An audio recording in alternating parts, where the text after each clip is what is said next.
Have you ever heard of a ruler so cunning and ruthless that she burned an entire city to the ground for revenge? Let's talk about Olga of Kiev, one of the most formidable women in history. It all started around the year 945. Olga's husband, Igor of Kiev, was the ruler of the Kievan Rus. He went to collect tribute from a tribe called the Drevlians, but they felt his demands were too high. So they brutally murdered him. When news reached Olga, she was left a widow, regent for her 3-year-old son, Sviatoslav. The Drevlians, thinking they could seize power, sent their best men to propose that Olga marry their prince. This is where Olga's legendary revenge begins. She greeted the Drevlian envoys and told them she was honored.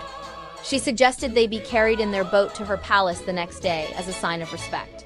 The Drevlians agreed, proud of this special treatment. But when they arrived, they were dropped into a deep trench that Olga had ordered dug overnight and were buried alive. But Olga wasn't finished. She sent a message to the Drevlians saying she would accept their proposal but requested they send their most distinguished men to escort her. When this second group of envoys arrived, Olga invited them to bathe and refresh themselves in a bathhouse. Once they were inside, she had the doors locked and set the building on fire, burning them all to death. Her revenge still wasn't complete. She traveled to the Drevlian capital, Iskorosten, the very city where her husband was killed, to hold a funeral feast. She invited the Drevlians to drink with her soldiers.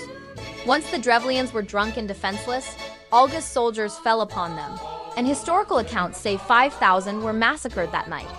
The final act of her vengeance is the most famous. Olga's army laid siege to Iskorosten for a year, but the city wouldn't fall. So she sent them a message, seemingly offering peace. She said, "I no longer wish for revenge.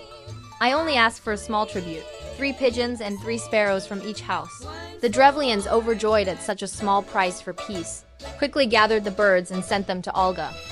That night, Olga instructed her soldiers to tie a piece of sulfur-bound cloth to each bird's leg. They lit the cloths and released the birds.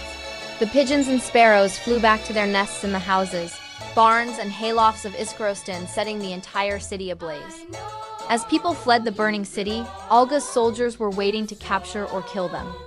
Olga of Kiev went on to be a wise and effective ruler, even becoming a saint in the Eastern Orthodox Church for her efforts in spreading Christianity. But her story serves as a chilling reminder of a woman who, when pushed to the edge, unleashed a vengeance so total it became the stuff of legend. What do you think of Olga's methods? Let me know in the comments. Thanks for watching, and don't forget to subscribe for more incredible stories from history.